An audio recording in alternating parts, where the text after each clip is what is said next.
world perspective. World star.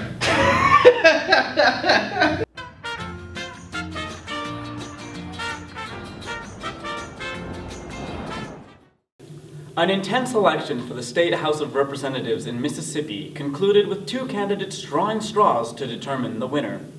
The candidates were shocked at how small the chance of this was, given that they'd already been nominated after an intense round of eeny, meeny, miny, moe. In North Carolina, keepers of the Greensboro Science Center have started a species survival program for the endangered African penguin. Cataloging each bird in captivity, the program has been designed to set birds up with a compatible mate for months at a time.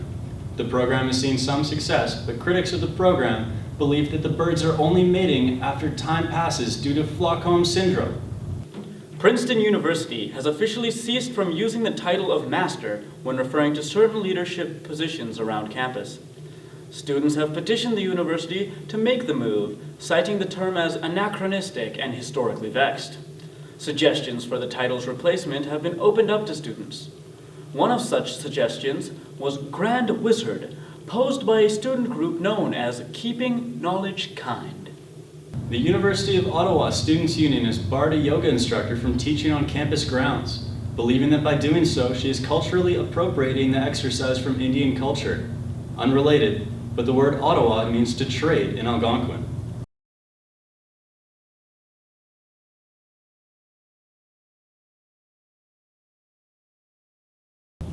On October 29, 1929, the biggest percentage drop in the history of the Dow Jones Industrial Average started, eventually losing 90% of its value throughout the rest of the year.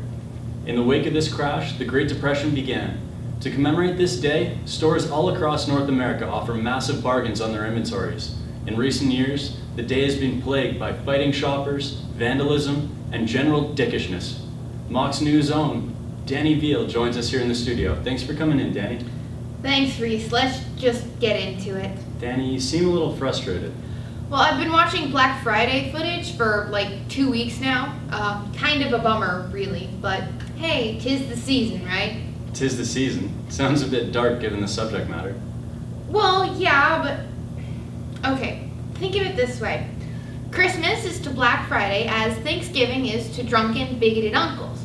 It's like the yin to a yang, a natural counterbalance. The thrill of getting a gift, the disappointment of realizing it's fruitcake. Clearly there was some tension at midnight opening of many stores. Did anything stick out to you, Dani? Anything that you saw that looked like a pattern in each incident? I actually did, Reese. And I'd like to take a bit of time here to give some advice to the stores that offer these deals every year. So perhaps there will be less fighting next year in shopping brawls. Malls. I meant to say shopping malls. Not a problem, Dani. Give us your insight. Well, first of all, I found it really weird that some people brought their kids with them. Imagine the kids who just saw The Lion King and then watched their parents disappear into a stampede of people. It's not cool, Grace. I see what you mean. It's like buck hunting after watching Bambi. Exactly. So, I propose that each store hire a few spare workers to oversee a temporary daycare.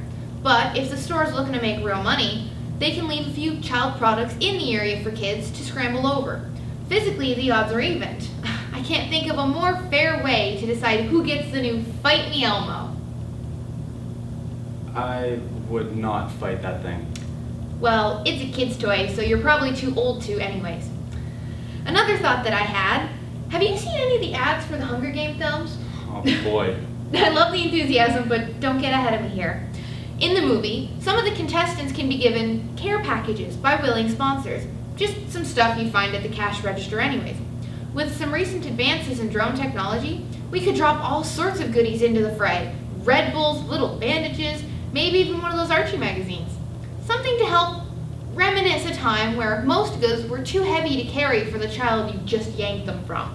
A few of those ideas seem a bit radical. I'm not sure how this will reduce any fighting that's going on. Reduce? Not so much reduce. I'm not sure if that's possible. Well, at least I tried to find out. Last Monday was the highest selling day for online vendors in history. $3 billion were spent. It made me wonder whether your everyday consumer would have the same honey badger-like tenacity when presented with some similar bargains at home. So I designed a little experiment with a couple of the writers. Take a look. Hey everyone, we're here with a couple of writers from HUDs to do a little experiment. We wondered whether people would be just as aggressive in pursuing online deals as in-store deals. So we're going to pose as bots trying to sell stupid stuff to a couple of members of HUDs over text. Let's see what happens.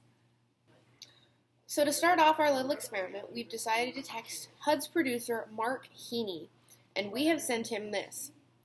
Hey dude, want in on some great deals? We are still overstocked on DVD box sets of Shia LaBeouf's greatest hits, featuring his best, including Transformers: Revenge of the Fallen, Indiana Jones: Kingdom of the Crystal Skull, and more. These deals won't last much longer, so just do it. Yes to purchase, text no to stop receiving these messages. And we haven't heard a response yet, but we'll see what happens.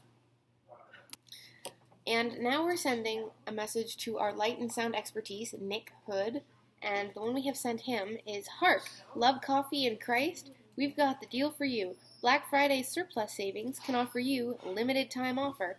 Starbucks holiday-themed cups featuring Latte Jesus, Cappuccino Christ, and Virgin Mary of Mocha. Text yes to make a purchase, text no to stop receiving these offers. Alright, so we've got another message going out. It's going to Matt Jad, one of our HUD's members, and it says, Hey there, Patriot. Don't miss out on this one-time only offer on a newly minted American silver dollar, with the likeness of presidential hopeful Donald Trump on one side, and on the other, his proposed U.S.-Mexico border wall stretching from sea to shining sea. Text yes to opt into this great offer, or text no to opt out of these messages. Okay, well, it's been over an hour now. We've sent out a few initial messages, and we haven't heard anything back yet. So I guess what we can safely assume is that tenacity that's in store is only found in store. So we'll just leave all the Ebenezer Scrooges of our group to go be cheap. So Scrooge them. Back to the studio. Administration.